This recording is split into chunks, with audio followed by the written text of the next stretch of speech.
짓는 그대로를 이야기를 해드리려고 합니다. 제가 농사 짓는 그대로를 이야기하면서 또 확신을 갖고 있는 그런 부분들을 좀 설명하는 시간이 됐으면 그렇게 하겠습니다. 하여튼 농사 짓다가, 예.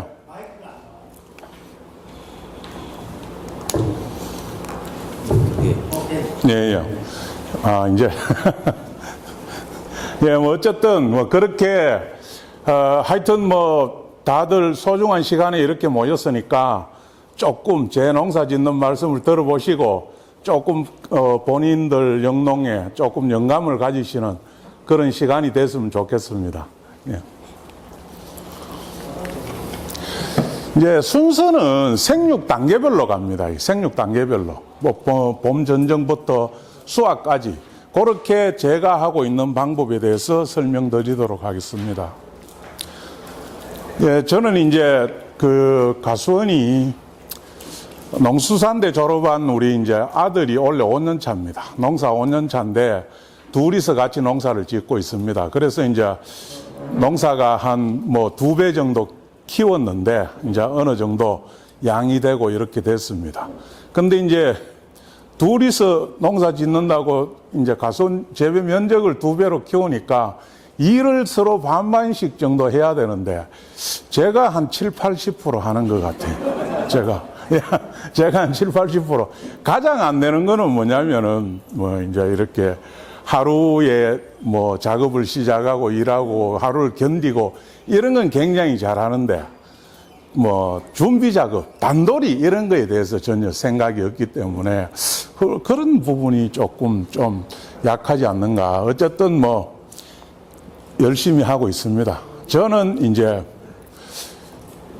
농사 지으면서 공부를 하여튼 굉장히 많이 했습니다. 사과 과정을 한 4-5개 이렇게 하면서 재배적으로 공부를 굉장히 많이 했습니다. 굉장히 많이 하고 또 그렇게 하면서 이제 농사가 좀 되다 보니까 아마 농민으로서 받을 수 있는 상은 제가 좀 많이 받았다고 생각합니다. 근데 희한한 게 상 많이 받고 나니까 농사는 더 안 돼요. 짓기가 더 어렵습니다. 잘 안 됩니다. 지금도 올해도 지금 아리수가 뭐 착색이 안 되고 허옇게 있어서 마음이 굉장히 불편한 상태입니다. 그리고 올 봄에 동해로 나무도 좀 꽤 고사시키고 뭐 똑같이 그런 고민에 빠져 있지 않는가 생각합니다. 아마 이제 이렇게 다수학에 관심이 가졌던 게 뭐 이런 상황이었지 않을까 생각합니다. 작년도 생산성이 그 전년도에 비해서 한 30% 정도 줄었기 때문에 어떻게 하면은 이렇게 사과를 좀 많이 생산해서 좀 가격 안정화를 꾀할 수 있을까, 그렇지 않은가 생각합니다. 저는 이제 사과 재배를 이렇게 공부하고 생각하고 고민하면서 사과 농사가 어때야 되나. 사과 농사는 뭐고 어떻게 하면 되노? 저는 늘 이거 한마디 합니다. 사과나무는 봄에 미친 듯이 자라고 하지 전에 순이 멎어야 된다. 어떻게 하면은 그렇게 만들 수 있을까를 고민하면은 답을 다 구할 수 있다. 이렇게 생각합니다. 잠바 좀 벗고 할게요.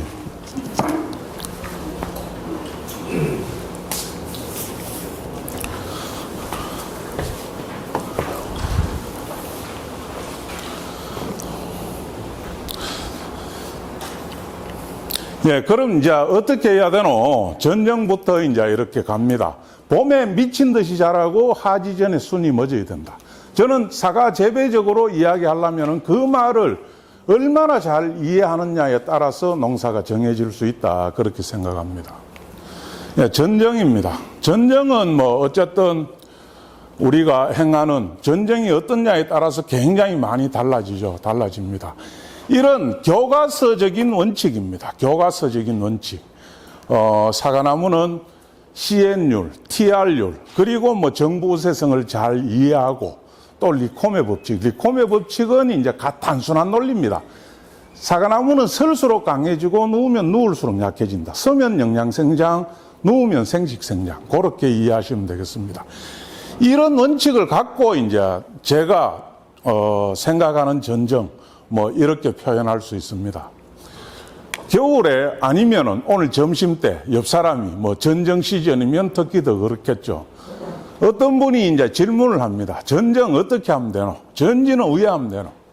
저는 이제 그렇게 물으면은 뭐 많은 말을 할 수 없는 상황이기 때문에 단 한마디입니다.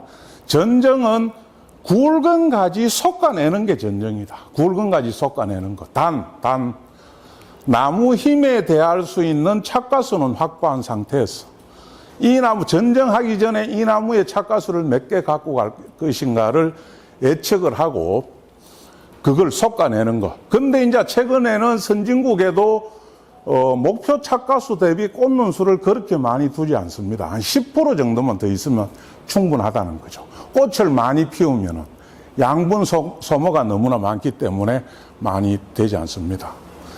그리고 이제 제가 최근에 이렇게 차를 타고 뭐 가수원 지대를 이렇게 다니면서 가장 잘 되지 않는 거, 소금이 안 되고 있는 것 같습니다. 소금이. 어떤 경우는 뭐 이렇게 뭐 나리따 전쟁 뭐 그런 걸 보고 배워서 어느 정도 흉내내서 그런지 뭐 가지 끝을 절단하고 전쟁 다 했다. 뭐 이런 식으로. 근데 전 페이지에 CN율, TR율 맞추는 방법은 솎아내지 않고는 방법이 없습니다. 그래서 전쟁은 무조건 소금이 기본이 돼야 됩니다. 소금이. 그리고 이제 마지막 뭐 정확하게 이렇게 내가 자르거나 솎을 자리에 정확하게 가위질을 하는 것. 그게 가장 중요합니다. 최근에 특히 주산지에 많은 불안병이 들어오고 이런 거는 가장 기본적으로 정확한 눈에서 뭐 한 5mm 정도 남기고 속든지 기부에서 뭐 솎아낼 때 조직이 죽지 않게 만드는 것.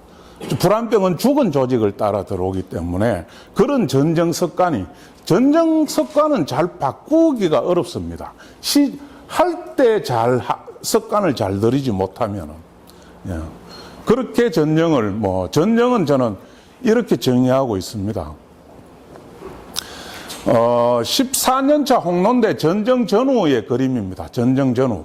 이게 상단부에 전에 이제 이렇게 강한 가지는 조건이 없습니다. 높은 데 굵은 가지는 무조건 안 됩니다. 무조건. 밑으로 청청이 그늘을 주기 때문에 높은 데 굵은 가지는 뭐 조건이 없습니다. 예, 그리고 이제 후지입니다. 후지. 원래 이게 이제 제가 집에 아들하고 같이 농사를 지니까 수시로 뭐 이렇게 아빠 유튜브 한 개 찍어 봅시다 이렇게 이야기합니다. 저는 엄청 귀찮아합니다. 왜냐하면은 유튜브는 못할 말이 너무 많아요. 우리 어깨의 질서나 또 이제 이 농부는 감도 어느 정도 있어야 되거든. 그런 검증되지 않은 감을 이야기하기에는 굉장히 제한적입니다. 하기 싫어요. 무조건 하기 싫습니다.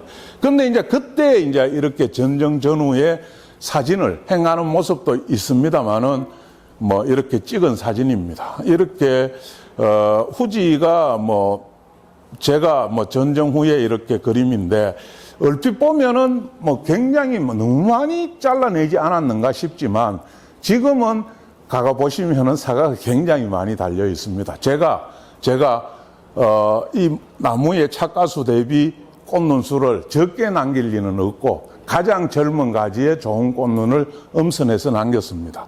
그래서 이제 1년 뒤면은 다시 이런 그림에 가깝게 되겠죠. 다시 이렇게 오는 거고.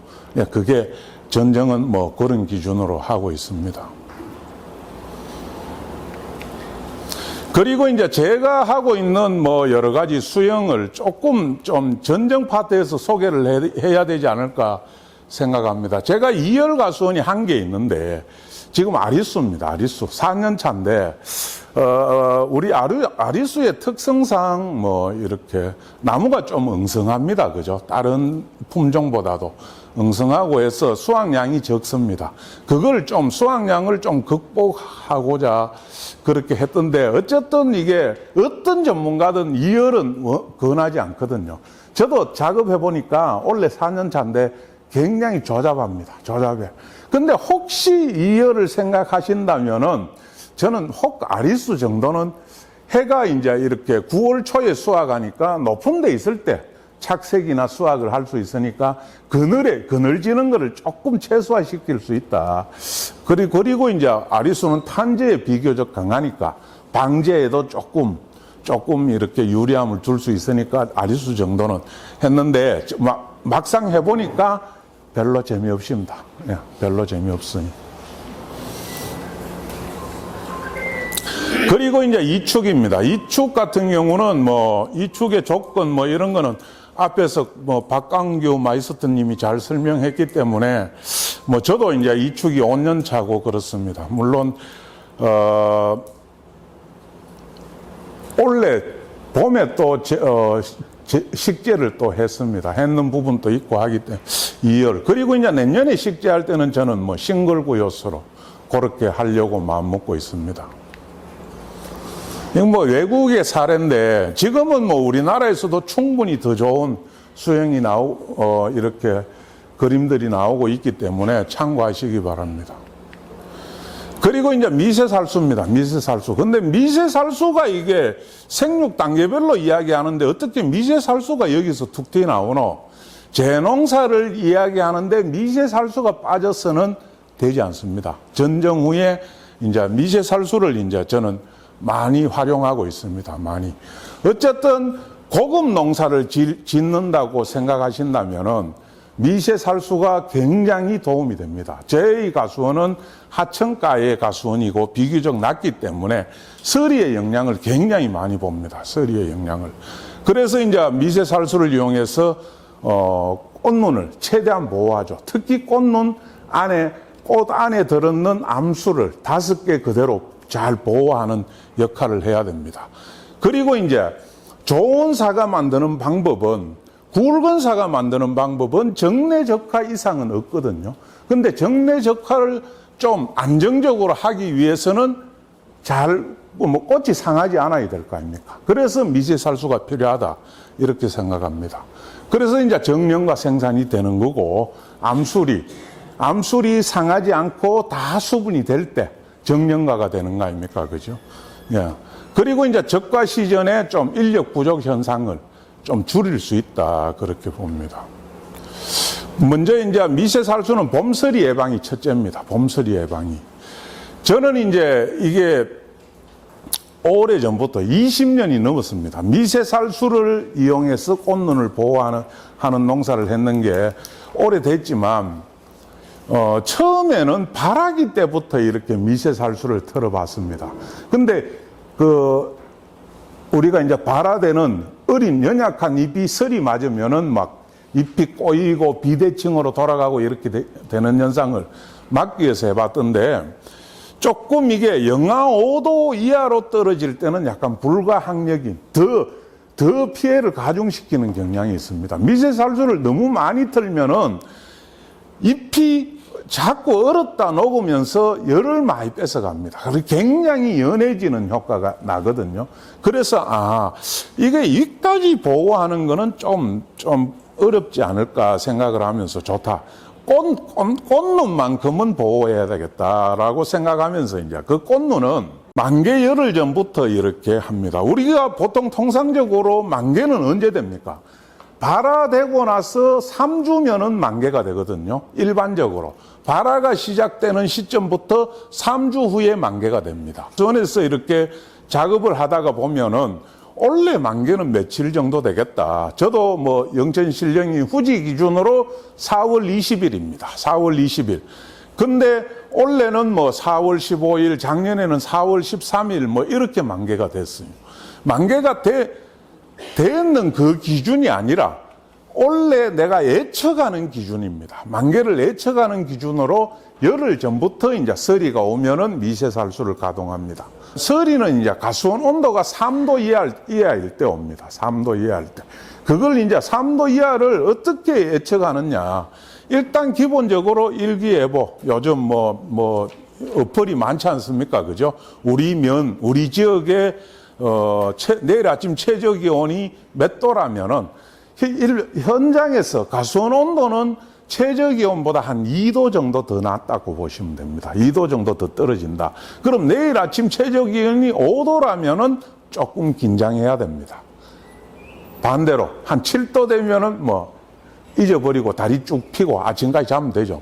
그렇게 하고 있습니다. 그리고 이제 기술센터에서 요즘은 뭐 영천 같으면은 서리 예보 경보를 문자로 보내줍니다. 뭐 그런 걸 참고합니다. 그리고 이제 여름철 이제 이렇게 일소 예방에 많이 좀 올 같은 경우도 굉장히 많이 들었습니다. 장마 후에 낮온도가 32도 이상이고 열대야가 있을 때 그때는 뭐 나무가 그렇게 생육을 하지 못합니다. 사과의 생육 저고는 어쨌든 18도에서 25도입니다. 25도. 그러면 열대야가 있다는 거는 하루 종일 생육 저온에 못 들어갔다는 거죠. 못 들어갔다는 거죠. 그럼 낮에 미세살수를 틀면은 가수원 온도가 이렇게 수체 온도가 한 10도는 바로 떨어집니다. 그런 효과를 볼 수 있는 거죠. 그래서 이제 생육의 극대화를 한여름이 지나고 열대야가 있더라도 여름이 지나면은 사과의 발달 상태가 굉장히 양호하게 좋아지게 되거든요. 그럼 저는 미세살수를 틀면은 오후 3시경이 자외선이 가장 강하다니까 오늘 물을 틀면은 오후 3시에는 물이 나옵니다. 그게 자외선이 굉장히 강한 날은 12시부터 틀기도 하고 1시부터 틀기도 하고 이렇지만 끄는 시간은 물을 잠그는 시간은 4시 반을 절대로 넘어가지 않습니다. 4시 반을. 4시가 넘어가면은 이제 이게 해가 비추는 각도가 이렇게 멀어지기 때문에 빛도 그만큼 강하지 않을 뿐더러 우리가 이제 여름에 트는 미세살수는 여름철 이제 기후 특성이 고온 다습이기 때문에 습을 더 조장하면 안 되거든요. 그래서 서쪽 햇빛에 나무를 충분히 말려서 야간에 들어가야 됩니다. 그러려면은 5시 넘어서 이렇게 미세살수를 끄면은 수간을 잘 말리기가 어렵습니다. 그럼 4시 반에 꺼서 이렇게 말립니다. 그걸 어떤 경우는 뭐 이렇게 10분 틀고 10분 끄고 뭐 이렇게 시간을 쪼개서 이렇게 하는 게 더 효율적이라는 학자들도 계십니다만은 제가 그렇게도 해보니까 저희가 수원내 이게 지표수, 지하수 이런 거는 석회분이 많아서 물을 이렇게 자꾸 잘라서 줘보니까 이제 나무나 수채나 사과나 과일이 자주 말려지는 효과가 날 거 아닙니까? 말랐다가 물을 틀고 알칼리 성분이 많으니까 이게 석회분이 많으니까 사과가 굉장히 거칠어지는 효과가 있었습니다. 그래서 이제 물을 틀면은 계속 끌 때까지 그냥 계속 물이 나오게 그렇게 저는 하고 있습니다. 최근에 그러면은 여름철 다습인데 뭐 특히 홍로나 뭐 탄저에 민감한 부분 탄저병에 대해서 너무 심하지 않느냐. 미세살수가 오히려 내 가수원에 탄저가 없다면은 나는 막는 데 도움이 된다라고 생각합니다. 막는데. 근데 내 가수원에 탄저가 들어와 있다면은 뿌리는 물이 폭탄이 되죠. 폭탄이. 예? 균을 이렇게 미스트로 씻고 내려서 폭탄이 되지만 없을 경우에는 조직을 약하게 만드는 행위를 막기 때문에 훨씬 더 그런 병에는 유리하다. 저는 그렇게 제가 해보니까 뭐 확신을 하게 되고 말씀드릴 수 있지 않는가 생각합니다. 그리고 이제 주의할 사항은 뭐 특히 봄철에 미세살수를 튼다면은 물이 충분해야 됩니다. 물을 이제 뭐 11시, 12시부터 미세살수를 가동하면은 해가 뜰 때까지 물이 나오고 있어야 됩니다. 봄에는. 예, 그래서 중간에 이렇게 뭐 물량이 부족하거나 양수기가 뭐 물이 나오는 중에 양수기 고장 날 일은 별로 없는 것 같아요.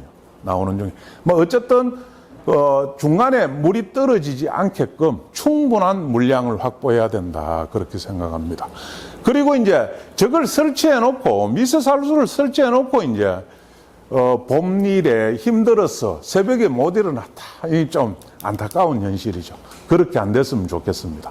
그래서 이제 계속 관찰하고 집중하면서, 꽃을 잘 보호해야 된다.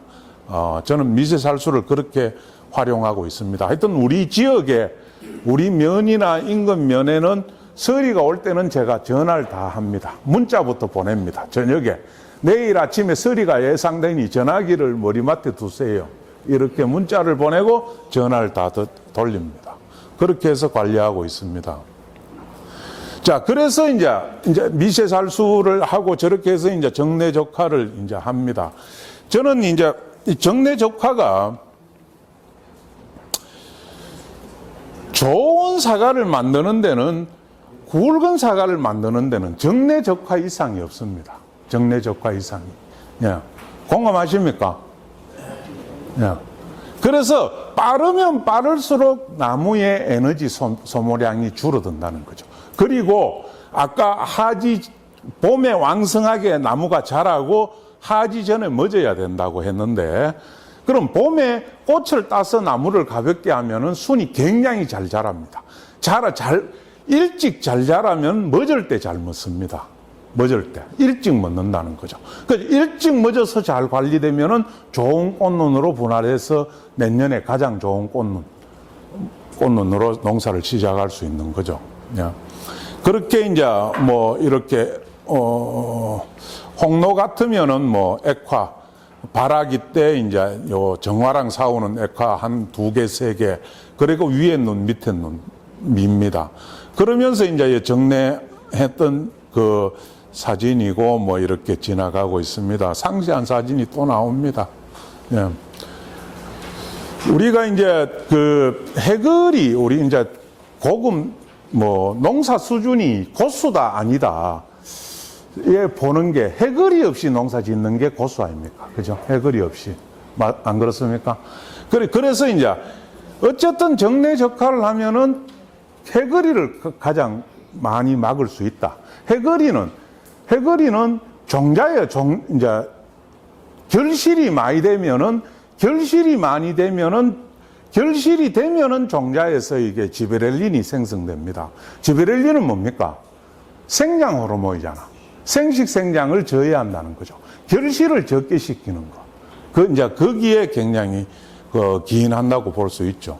그리고 이제 대가 생산에는 유리합니다. 유리하다고 했고, 다수확이 가능하다는 거는 꽃을 따면은 어쨌든 내가 전쟁할 때 생각했던 목표 착가수보다 조금은 더 달 수 있습니다.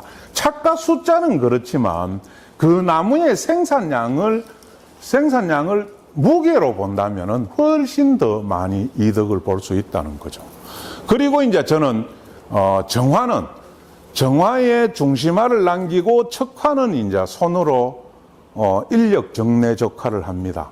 그리고 이제 ATS의 타켓이 액화라는 거죠. 액화.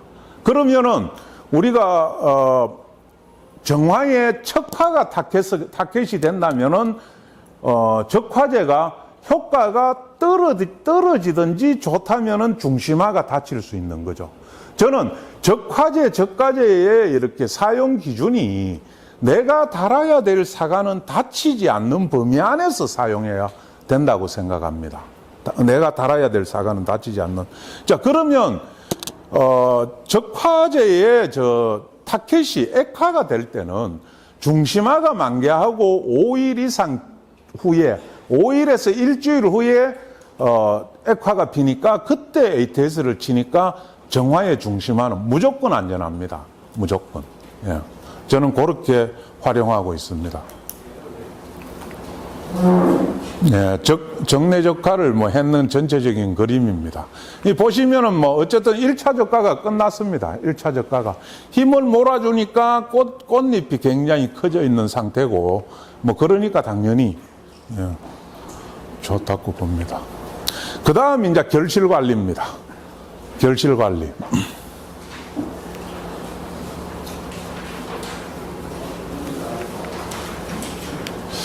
저는 사과 농사의 재배 과정 중에 결실 관리가 가장 중요하다.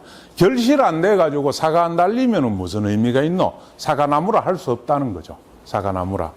그래서 이제 가장 중요한 거는 예전에 뭐 제가 배울 때에 그 사과가수원을 이렇게 조성할 때 꽃사과를 이용해서 한 두세 서너 가지를 나무 주수의 10에서 15% 정도 이렇게 제식을 하라고 공부를 했는데 그 이후로는 그게 약간 좀 희미해지는 경향이 있었는데 최근에 봉기상 악화로 그게 또 더 두각되고 있지 않는가 생각합니다.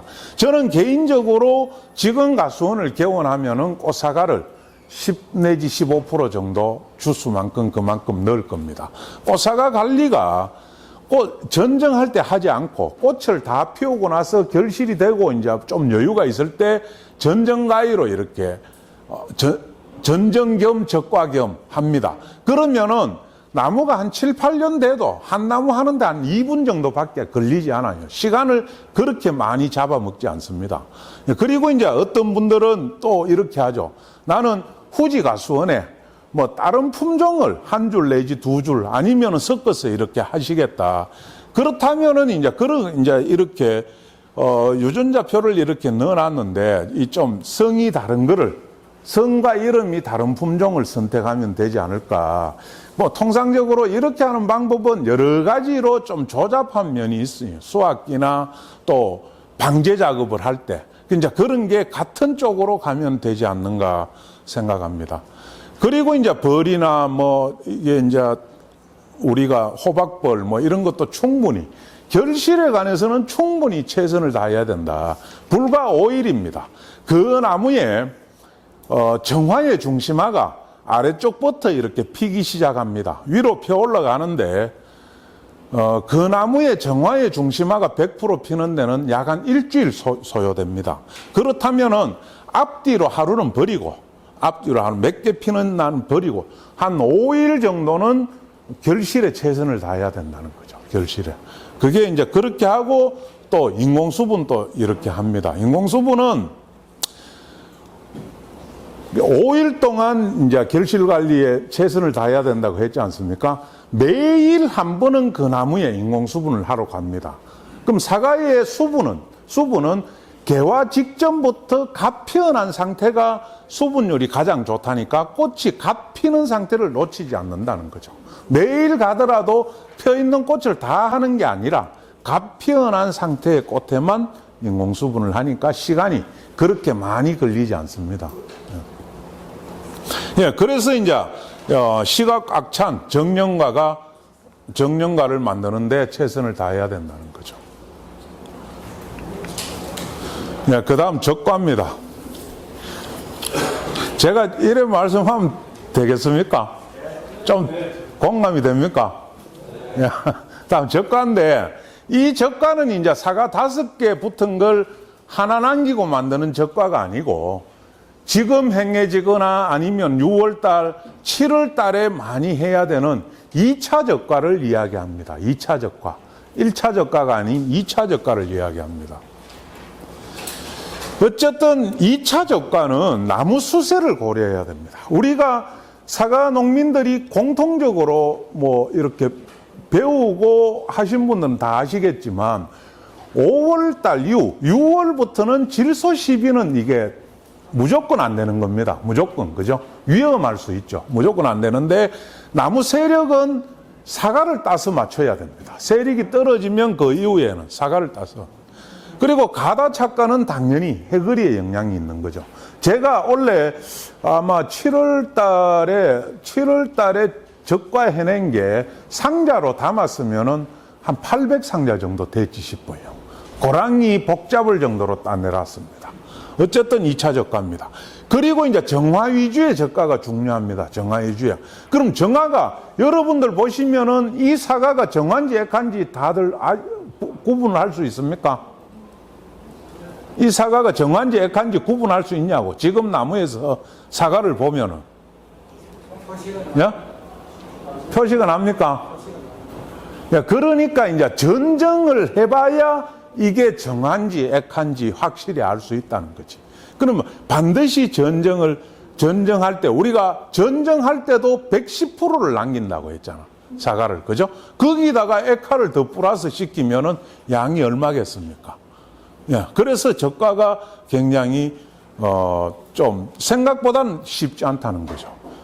그리고 이제 기농하거나 농사 경험이 짧은 사람들이 제가 볼 때는 가장 안 되는 게 적과입니다. 적과. 2차 적과. 저거는 앞을 보고 좀 과감하게 따면은 훨씬 더 이렇게 좋은 사과를 딸 수 있는데, 적과가 안 되는 게 가장, 우리가 이제 사과를 큰 단원, 네 단원으로 나눴습니다. 사과를 크게 네 가지로 나누면 뭡니까? 첫 번째 전정입니다. 전정. 그 다음에 적과입니다. 그리고 토양 관리, 병해충 관리. 그거 말고는 없습니다. 그죠? 근데 이 적과가 큰 네 단원 중에 하나로 포함되면서 매뉴얼이 너무 적다는 거죠. 너무 중요하게 생각하지 않는다는 거지.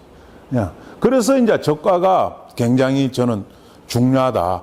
아마 농촌진흥청 소득자료집에 보면은 사과는 소득이 10배 차이 납니다. 10배 차이. 3,000평에 1,000만 원 버는 사람이 있고 1억 버는 사람이 있고.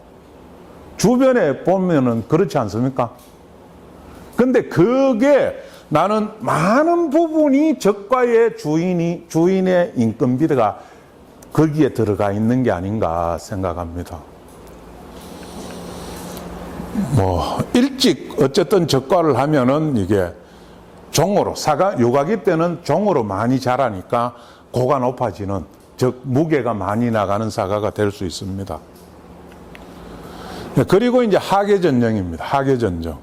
하계전정이라는 단어를 이야기를 했는데, 우리가 이제 통상적으로 하계전정이라 하면은 도장지를 자르는 행위를 이야기합니다. 상식적으로 그렇지 않습니까? 근데 이 도장지는 재배적인 측면에서만 본다면은 하지 때부터 처서 때까지는 손을 대지 않는 게 좋습니다. 나무에 손을 대지 않는 게. 그럼 하지가 6월 22일 경이고 처서가 8월 어제 아랫게 지났습니다. 그죠? 처서가. 그 사이에는 나무를 건드리면은 2차 생장을 한다는 거죠. 내가 꽃눈을 만들고자 어떤 행위를 하거나 복잡아서 도장지를 왕창 끊으면은 내년에 가장 좋은 꽃눈으로 분화돼서 꽃이 될 멎었던 일찍 자라서 멎은 좋은 가지가 먼저 도망갑니다. 도장지를 다루면은. 근데 곧 이제 하기 때부터 도장지 제거는 환경적인 요인하고 이게 복합적으로 생각을 해야 됩니다. 햇빛이 들지 않고 바람이 통하지 않는다면은 아무것도 이루어질 게 없죠. 되는 게 없습니다. 그러면 햇빛 안 들고 야간 들어간다면은 도장지를 쳐야 됩니다. 저도 7월 달에 도장지를 좀 쳤습니다. 쳤는데 그때 칠 때는 내가 나무를 건드렸다는 걸 나무는 느끼지 못할 정도로 가볍게 건드리라 말이지. 가볍게 건드리면서 여름을 지나가야 됩니다. 나무가 즉 2차 생장을 하지 않는 상태. 2차 생장을 그렇게 보시면 됩니다. 즉 아까 제가 큰 주제가 봄에 왕성하게 자라고 하지 전에 멎어야 된다고 했지만 사실은 약간 철학적인 의미가 있습니다. 약간 철학적인 의미가 있는 게 위로 서 있는 가지가 안 자라면 이상하죠. 안 자라면. 단 내년에 좋은 사과를 갖고 갈 좋은 꽃눈이 움직이지 않게 하라. 그 말인 겁니다. 그 말. 그리고 이제 밀식재배에서는 성목에서 도장지는 이제 그런 개념으로 합니다. 그럼 처서도 지금은 약간 빨라요. 처서 지나고 보름 뒤가 백로입니다. 9월 중순부터는 도장지를 왕창 내려도 멎었던 순이 자라지 않습니다. 왜냐하면은 처서가 지나면은 나무는 물이 내립니다. 물이. 즉 겨울을 준비한다는 거죠. 내년을 준비합니다. 그래서 움직이지 않는데 지금 밀식재배나 이렇게 밀식재배에서 하계전정이라는 말은 도장지 치는 개념이라기보다는 꽃눈 만드는 작업입니다. 꽃눈 만드는 작업. 그 꽃눈 만드는 작업은 우리가 흔히 세 가지 정도 있습니다. 유인해서 꽃눈 만드는 거, 적심해서 꽃눈 만드는 거, 또 염지해서 만드는 거. 인위적으로는 그렇게 할 수 있는데 이제 그런 작업들이 제가 하지 때는 순이 멎어야 된다고 했지 않습니까? 그러니까 하지 한 열흘 전까지 나무를 만지는 거는 완료해야 된다 이 말이죠. 그런데 왜 하계전정이라고 하느냐? 하지를 의미 그대로 보면은 여름의 한가운데입니다. 6월 22일. 자, 그럼 입하는 언제입니까? 입하, 소만, 망종, 하지입니다. 그죠? 한 절기의 틈은 15일. 자, 그러면 입하는 5월 3일경이 입하가 되죠. 5월 3일부터는 나무가 느끼기엔 여름이다, 이 말이죠. 여름. 그래서 하계전쟁이라는 뭐, 억지로 맞추는 경우인지 모르겠지만, 그렇다는 겁니다. 뭐, 제가 예전에 방추형으로 키울 때의 사진인데, 그때 뭐, 이렇게, 많이 했습니다. 지금은 뭐, 굉장히 생력화에 그게 들어가 있는데, 제가 주로 하는 거는 염지를 주로 합니다. 일찍 나오는 발육지. 일찍 나오는 발육지에 대해서 이제, 염지를 하는데, 그걸 그냥, 염지를 하지 않고 그냥 두면은 도장지로 발전될 가능성이 굉장히 많아요. 그래서 나중에 뭐 나무가 복잡해지고 이런 거를 염지는 영양생장을 생식생장으로 바꾸는 행위입니다. 밑에 이렇게 보면은, 염지를 내서 잘된 꽃눈으로 분화된 이런 그림을 뭐 몇 개를 찍어 봤습니다만은 저게 이제 도장성 발육지, 척지에 붙은 그런 것도 해당 사항이지만 조금 응용하면은 주간에서도 바로 염지를 해도 됩니다. 주간에서도. 저는 염지를 좀 많이 활용하고 있습니다. 그렇다고 활용은 많이 하지만 전체적으로 많이 하지는 않는다는 거죠. 일찍 나오는 발육지에 대해서 도장성 가지로 자랄 가능성이 있는 그런 것만 가볍게 그렇게 하고 있습니다. 그리고 이제 착색 관리입니다. 착색 관리.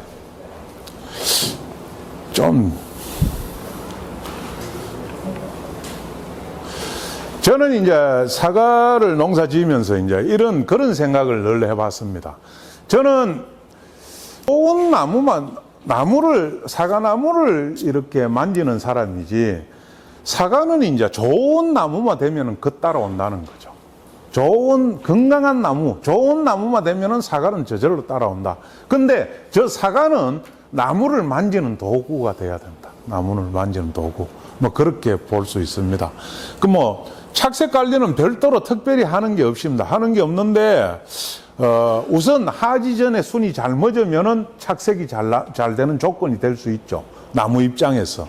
그리고 이제 저격, 원래 우리가, 저는 후지를 기준으로 이렇게 이야기하지만 지금 우리 밖에 나가서, 홍로가수원이나 아리수가수원이나 이렇게 보면은 추석이 너무 빨라서 이게 이거 아주 곤란합니다. 그럼 8월 초부터 저기업을 하고 이렇게 되면은 색이 옳게 발현이 됩니까? 예, 그래서 저도 그 비슷한 그런 경우에 지금 해당하고 있습니다. 하고 있는데 저기업은 어쨌든 가급적 늦게 하면은 좋습니다. 늦게 하면은. 야, 늦게. 그 후지 기준으로 드리는 말씀입니다. 그리고 이제 착색제가 인산가리 성분이 이게 주 성분이고 그걸로만 이루어져 있으면 좋은데 그걸로만 돼 있으면은 효과가 이렇게 확 두드러지지가 않아요. 그래서 이제 에틸렌, 호르몬제를 좀 첨가합니다. 그죠? 보통. 근데 저 착색제가 말입니다. 우리 10월 30일이 돼서 색이 안 나야 될 게 색이 이렇게 붉게 나 있다면은 나무는 어떤 반응을 일으켰을까? 이렇게 생각하면은 함부로 접근할 게 아니라는 거죠. 함부로. 예, 그래서 저는 최근 한 15년 안에는 착색제를 쳐본 적이 없습니다. 그 전에 지식이 없을 때는 착색제를 사용하기도 하고 이렇게 했지만, 그리고 요즘 소비자들 꿀 좋아합니다. 꿀 들었는 사과. 예. 근데 꿀 만들고 색 좋게 하기 위해서는 늦게 따는 방법이 최고입니다. 늦게 따는 방법.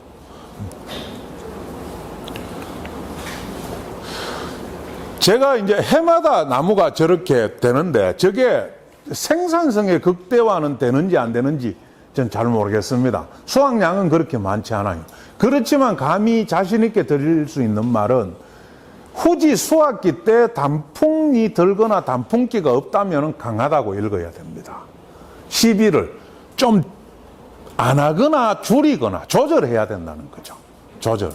예, 사과나무가 단풍이 들면은 사과는 굉장히 빨갛게 착색이 됩니다. 굉장히 빨갛다면은 밝은 빵황이는 맛은 볼 것 없는 거죠. 예, 볼 것 없습니다. 제가 저는 이런 기준으로 농사를 짓고 있는데 주어진 시간 안에 제가 들어야 되니까 디테일함은 아주 오늘 없습니다만은 전체적인 제 농사는 나는 농사를 이렇게 임하고 있다 그런 소개입니다. 그래서 이제 신근철 회장님이 근데 온난화에 대해서 한 페이지만 좀 부탁한다고 해놨는데 온난화에 대해서 그래서 이제 한 페이지를 넣어봤습니다. 어쨌든 이제 온난화가 단순히 기후가 올라가는 것만이 아니라 이게 극으로 갑니다. 극으로. 너무 덥거나 또 너무 춥거나 아니면은 비가 폭우가 오거나 등등. 특히 우리나라 사과로 이렇게 피해를 본 것 같으면은 올 봄에 동해 같은 경우. 동해는 저는 이제 이런 기준으로 보거든요. 저도 원래 동해를 제법 입었습니다. 입었는데 약간 좀 타성에 젖어서 그런지 동해에 대한 조치를 사거나 이런 걸 좀 했으면은 유리했지 싶은데 그런 걸 하지 않았어요. 근데 이태리 같은 경우는 동해를 이야기하니까 동해는 나무의 성숙이다라고 이야기합니다. 성숙이면은 가을에 어쨌든 나무 잎이 양분을 나무로 잘 보내고 잘 낙엽이 진다. 성숙이 잘 된 상태라는 거죠. 근데 우리나라 작년 기후는 가을에 비가 많아서 성숙이 조금 불량했지 않겠습니까?